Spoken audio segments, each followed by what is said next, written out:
Hello and welcome to 9 Inch Charge. Today we are going to talk about the brand new unveiling from Adepticon for Warhammer the Old World. No sooner have the Orc and Goblin tribes reared their nasty heads across the Old World than do their ancestral enemies emerge with ale in their bellies, grudges in their hearts and black powder in their magazines. This is the Dwarven Mountain Holds. Okay, so grab your pickaxes, put on your helms, as we explore new and old additions to this incredible faction. Now let's begin by talking about this Battalion Box. I think this is an absolutely incredible Battalion Box. It contains 66 miniatures, 32 Dwarf Warriors that can be armed with hand weapon and shield or great weapons, 32 Quarrelers which can also be built as Thunderers and carry shields and great weapons as well, and 2 Gyrocopters that can also be built as Gyro Bombers. This box in total is about 800 points worth of models, so all you need to do is add in a couple of heroes and you've got 1000 points ready to go. The 48-page Arcane Journal will give access to new magical artifacts and rules for 2 named characters who we will remember from the world that was. One has been revealed to be the Slayer King, Ungrim Iron Fist, though a younger version of himself. And I did spy in the video Bugman sat atop a massive barrel of beer, so I'm hoping the next one is going to be the return of Bugman and his famous 6X. No word yet on what the armies of infamy are going to be, however. Next up we have a brand new plastic kit, and this is a Dwarf Lord held up by Shieldbearers. This is an absolutely phenomenal model. What I really like about it is now he's carried by 3 Shieldbearers instead of 2, so the unit he takes up a 2x2 block, so it's a real centerpiece for your unit and for your army. The kit allows for him to be built with either a great weapon or an axe and shield with interchangeable heads, and can be built on the shield or on foot.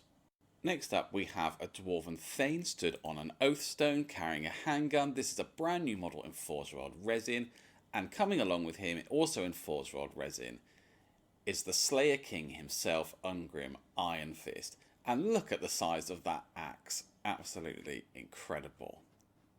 And now for the returning miniatures. In plastic we have Ironbreakers, Hammerers, Warriors, Miners and Quarrelers. We're also seeing the re-release of one of my favourite dwarf miniatures, this Runesmith, and also having the addition of Gyrocopters, Gyro Bombers and cannons of all shapes and sizes that include organ guns. Returning in Forge World resin we have one kit, and that is a command set containing a Lord, a Thane BSB and a Slayer of Legend. I'm really pleased to see this returning in Forge World resin and not Finecast, because I have first-hand experience of what Finecast resin and banners do together, and it's not great, to be honest. So hopefully this more robust resin will really help these miniatures. Next we have the returning metal kit, and up first we have got the Anvil of Doom, an absolutely iconic kit for these guys. I absolutely love the Anvil of Doom. I love its presence, I love its power that it can project across the battlefield. Joining this in metal will be all manner of weapons, so the Grudge Thrower, the Bolt Thrower, the Flame Cannon, and a group of Master Engineers to buff them. Also coming back, a bit of a surprise, are these classic Slayers dating back to the early 90s, as well as a Slayer Command. I really like these classic Slayers. I really like that their axes are on the end of chains and they're just whirling them around. I think that's great. It adds a lot of character as well. And we're going to see come back the Goblin Hewer as well, which is a really cool piece of kit for the dwarves. So very excited to see that return. There's also a selection of Imperial Dwarves in their command from the early 90s, and Joseph Bugman's cart to round it all off. But that isn't all. There's also going to be some made to orders, and these include some dwarves released in the mid-1980s. And these are a regiment of renown that can be used as mercenaries by Dwarven and Imperial armies. It's very cool to see these models that hark back to the beginning of Warhammer Fantasy Battles. A very fun addition for collectors especially. On top of that, we are going to see more made to orders coming through, including Metal Lords, Metal Runesmiths, dragon and demon slayers, a dwarf queen, a lord, thane, standard bearer in resin. They can't show them currently, but they are coming soon. The article says that's it for the Dwarfen Mountain holds, which would make sense considering the size of releases that we have currently been seeing. However, I don't know if Games Workshop have got one or two things still up their sleeve. For those of you who are familiar with Peachy, who used to work for Games Workshop, he now has his own channel called Peachy Tips, and on there he detailed how when he used to work for Games Workshop, when they were designing the gyrocopter and the gyro bomber, they also designed a Dwarfen Tank.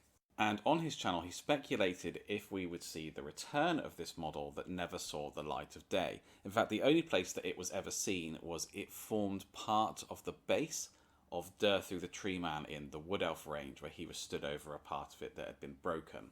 With the Bretonnian release, Games Workshop did bring back a model that had never seen the light of day before, so we know that they can do it, and they have done it, so fingers crossed, and let's hope that the next reveal that we have will have a tank for the Dwarfen Mountain holds. But of course, be sure to let me know what you think of this release, of the old returning miniatures and the new miniatures. Personally, I am super stoked to see Dwarves back, because they are hands down one of my absolute favourite factions in Warhammer Fantasy Battles, and will be for Warhammer the Old World. I'm sure they'll make an appearance on the channel soon, as Tom already has a massive dwarf army, and I'm sure his excitement will reach levels where he just snaps up an awful lot of this as well. We'll be back covering more of the latest news and developments for Warhammer the Old World. Until then, make sure you're subscribed. If you've enjoyed, make sure you've clicked the like button, it really helps the channel out, and we will see you next time.